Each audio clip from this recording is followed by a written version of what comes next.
26 मई को दिल्ली को एक नए एलजी मिले। विनय कुमार सक्सेना जी ने 26 मई को शपथ ग्रहण किया और दिल्ली के लेफ्टिनेंट गवर्नर बने। जिस दिन से नए एलजी साहब ने शपथ ग्रहण करी है, उसी दिन से बार बार दिल्ली की संवैधानिक व्यवस्था को ध्वस्त करने की कोशिश एलजी साहब द्वारा की जा रही है। शुरू में जब एलजी साहब ने कई कदम उठाए तो ऐसा लग रहा था कि शायद उन्हें दिल्ली की संवैधानिक व्यवस्था के बारे में पता नहीं, पर जब एक ही चीज एक बार, दो बार, तीन बार, चार बार, 5 बार होती है तो ऐसा लगने लग जाता है कि एलजी साहब शायद जानबूझकर दिल्ली की संवैधानिक व्यवस्था को ध्वस्त करने की कोशिश कर रहे हैं। दिल्ली की संवैधानिक व्यवस्था ये बहुत स्पष्ट रूप से कहती है कि एलजी साहब जो केंद्र सरकार के नुमाइंदे हैं, उनके पास सिर्फ और सिर्फ 3 एरियाज पर डिसीजन लेने की पावर है। वो है लैंड, लॉ एंड ऑर्डर और पुलिस। बाकी सब डिपार्टमेंट्स पर, चाहे वो शिक्षा हो, चाहे वो स्वास्थ्य हो, चाहे बिजली हो, चाहे पानी हो, चाहे लॉ डिपार्टमेंट हो, उन सब डिपार्टमेंट्स पर उनको कैबिनेट की एड एंड एडवाइस पर जाना पड़ेगा। लेकिन हम बार बार देख रहे हैं कि एलजी साहब कई ऐसे कदम उठा रहे हैं जिससे दिल्ली की इस संवैधानिक व्यवस्था को असर पड़ रहा है।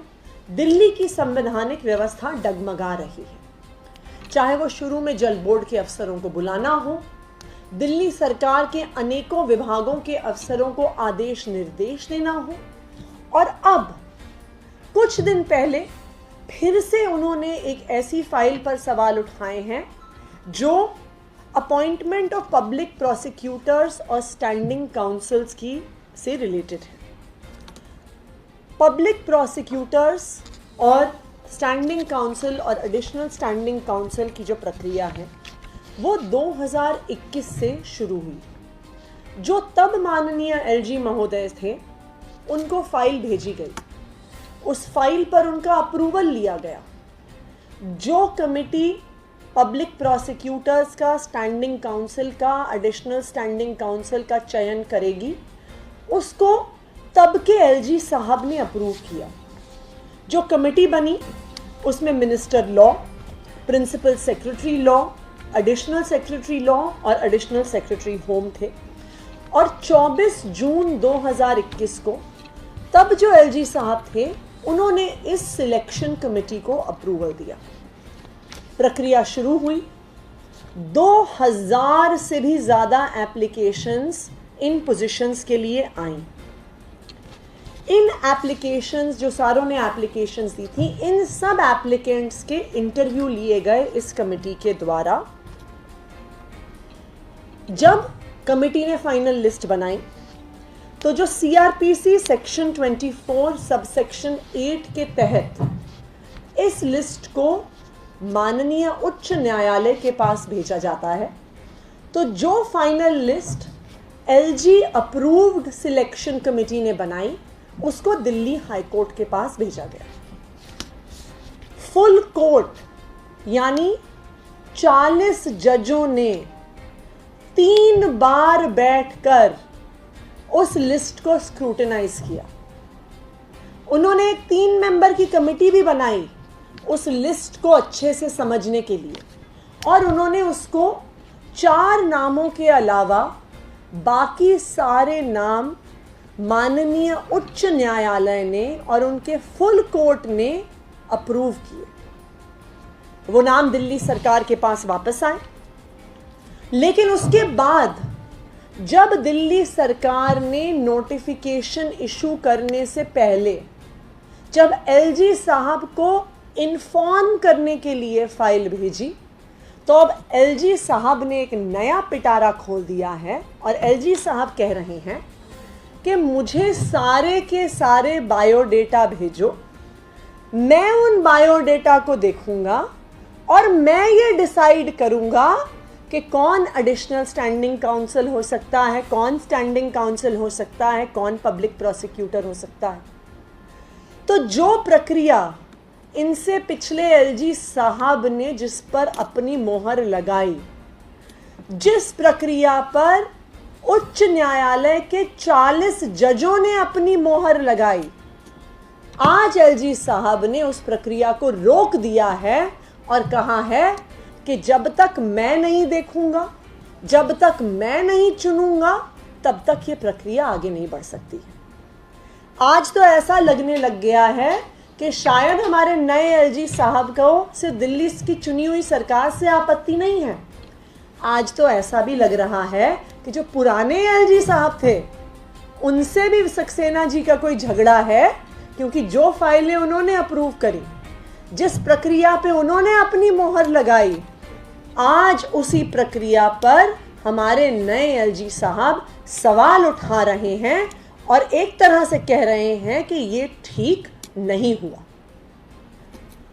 अगर ये वकीलों को अपॉइंट करने की प्रक्रिया को और डिले किया जाता है, इससे नुकसान किसको होता है? इससे नुकसान दिल्ली की जनता को होता है। जो पब्लिक प्रोसिक्यूटर्स हैं वो दिल्ली में होने वाले सभी अपराधों के खिलाफ जब मामला कोर्ट जाता है तो दिल्ली सरकार का प्रोसिक्यूटर उस केस को लड़ता है। आज ये आलम हो गया है कि आज सब वकीलों को पता है कि नई लिस्ट आने वाली है। जो वकील अब जो बदले जाने वाले हैं, अब उन्होंने हाथ खड़े कर लिए हैं। उन्होंने हाथ खड़े कर लिए हैं क्योंकि उन्हें पता है कि नई लिस्ट में उनका नाम नहीं है। तो आज दिल्ली के डिस्ट्रिक्ट कोर्ट्स में, दिल्ली के उच्च न्यायालय में जो क्रिमिनल मैटर्स चल रहे हैं, जिन्होंने अलग अलग तरह के अपराध किए हैं, जिसमें किडनैपिंग के केस हैं, जिसमें मर्डर के केस हैं, जिसमें बलात्कार के केस हैं, जिसमें चोरी के केस हैं, आज उन सब केसेस में रोक लगी हुई है, क्योंकि एलजी साहब ने यह तय किया है कि गैर संवैधानिक प्रक्रिया से वो इस प्रोसेस को और डिले करेंगे और वो खुद इस प्रक्रिया को चलाएंगे। मेरा आदरणीय एलजी साहब से निवेदन है कि एलजी साहब, दिल्ली एक स्पष्ट संवैधानिक प्रक्रिया से चलती है। इस संवैधानिक प्रक्रिया पर कई साल वाद और विवाद रहा। वो मामला हाई कोर्ट गया, ये वाद विवाद सुप्रीम कोर्ट गया, सुप्रीम कोर्ट के बाद सुप्रीम कोर्ट की संवैधानिक पीठ में गया। लेकिन इस सब वाद विवाद के बाद सुप्रीम कोर्ट की कॉन्स्टिट्यूशन बेंच ने एक स्पष्ट फैसला दिया है कि दिल्ली की संवैधानिक प्रक्रिया कैसी चलेगी, उसमें एलजी साहब का क्या अधिकार क्षेत्र है और चुनी हुई सरकार का क्या अधिकार क्षेत्र है। अगर एलजी साहब अपने अधिकार क्षेत्र का उल्लंघन करते हैं, एक चुनी हुई सरकार के अधिकार क्षेत्र में हस्तक्षेप करते हैं, एक चुनी हुई सरकार के निर्णयों को पलटने की कोशिश करते हैं, सीआरपीसी के तहत जो निर्णय हाई कोर्ट को लेना होता है और जिस पे हाई कोर्ट ने अप्रूवल दे दिया, उस निर्णय को पलटने की कोशिश करते हैं, तो दिल्ली में जो पूरी संवैधानिक व्यवस्था है वो चरमरा जाएगी। दिल्ली में जो पूरी गवर्नेंस की व्यवस्था है वो चरमरा जाएगी। दिल्ली में एक आम लोगों की जिंदगी में जो सरकार को सुधार करने की प्रक्रिया होती है वो चरमरा जाएगी। तो मेरा आदरणीय एलजी महोदय से ये हाथ जोड़ के निवेदन है कि एलजी साहब, आपकी जिम्मेदारी है पुलिस की व्यवस्था देखना, आपकी जिम्मेदारी है दिल्ली की महिलाओं को एक सुरक्षित माहौल मिले, ये आपकी जिम्मेदारी है। आज के दिन में एमसीडी आपकी जिम्मेदारी है, साफ सफाई आपकी जिम्मेदारी है। दिल्ली में साफ सफाई की, सुरक्षा व्यवस्था की, पुलिस की अनेकों समस्याएं हैं और बड़ी बड़ी समस्याएं हैं। हमारी हाथ जोड़ के आपसे विनती है कि कृपया आप अपने अधिकार क्षेत्र में रहें और उस अधिकार क्षेत्र से जो दिल्ली के लोगों की जुड़ी हुई समस्याएं हैं उन्हें सुलझाएं और दिल्ली की संवैधानिक व्यवस्था को ध्वस्त करने की कोशिश ना करें। दिल्ली की चुनी हुई सरकार के निर्णयों को पलटने की कोशिश ना करें, वरना नुकसान दिल्ली की जनता का होगा। धन्यवाद। कोई जी बिल्कुल, ये अनिल बैजल जी के समय की फाइल है। उन्होंने इस पूरी प्रोसेस को अप्रूव किया था। ये फाइल उनके पास कई बार गई है, उससे अप्रूवल लेके आई है। ये फाइल अनिल बैजल जी से अप्रूवल लेकर हाई कोर्ट गई है। हाई कोर्ट के 40 जजों के फुल कोर्ट ने उसको अप्रूव किया है। उसके बाद अब एलजी साहब इस पूरी प्रक्रिया को फिर से खोलना चाह रहे हैं, शुरू करना चाह रहे हैं कि मैं बायोडेटा देखूंगा, मैं निर्णय लूंगा। मुझे इससे फर्क नहीं पड़ता कि पुराने एलजी साहब अनिल बैजल जी ने इसको अप्रूवल दिया था। मुझे फर्क नहीं पड़ता कि आज माननीय उच्च न्यायालय ने इसे अप्रूवल दिया है। जब तक मैं नहीं बताता तब तक ये अपॉइंटमेंट नहीं होगा। पर ऐसे सरकार थोड़ी चलती है, ऐसे संवैधानिक व्यवस्था थोड़ी चलती है। और खुद एक संवैधानिक पद पर बैठे हुए व्यक्ति अगर संवैधानिक व्यवस्था को ध्वस्त करेंगे तो ये शहर कैसे चलेगा, ये देश कैसे चलेगा। इससे पहले का एक मामला है जो अस्पताल बनाने में भ्रष्टाचार के जो आरोप लगाए हैं बीजेपी ने, एलजी साहब ने सीएम साहब को चिट्ठी लिखी है इस मामले में। तो कह रहे हैं बिल्कुल जो मैंने कार्रवाई की है बिल्कुल ठीक है, और मनी चीज़ें कहें कि वो इस तरह के भाषणबाजी ना करें। देखिए, हम तो एलजी साहब से सिर्फ निवेदन कर सकते हैं। हम एलजी साहब से ये निवेदन कर रहे हैं कि आपके अधिकार क्षेत्र में जो कुछ दिल्ली में है उसमें दिल्ली वालों को बहुत बड़ी बड़ी समस्याएं हैं। आज दिल्ली बिल्कुल कूड़ा कड़कट की स्थिति में है। आप दिल्ली में घुसिए तो कूड़े के 3 बड़े बड़े पहाड़ हैं।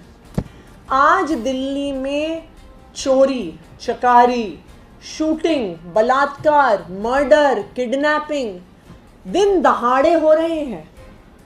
आज दिल्ली में महिलाओं को 8 बजे के बाद, अंधेरा होने के बाद घर से बाहर निकलने में सेफ नहीं महसूस होता।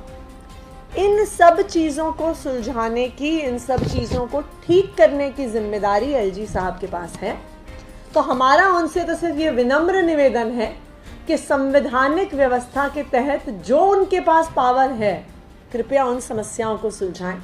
चाहे स्वास्थ्य की व्यवस्था हो, शिक्षा की व्यवस्था हो, बिजली पानी की व्यवस्था हो, अस्पतालों की व्यवस्था हो, उस व्यवस्था को संवैधानिक तरीके से दिल्ली की चुनी हुई सरकार को करना।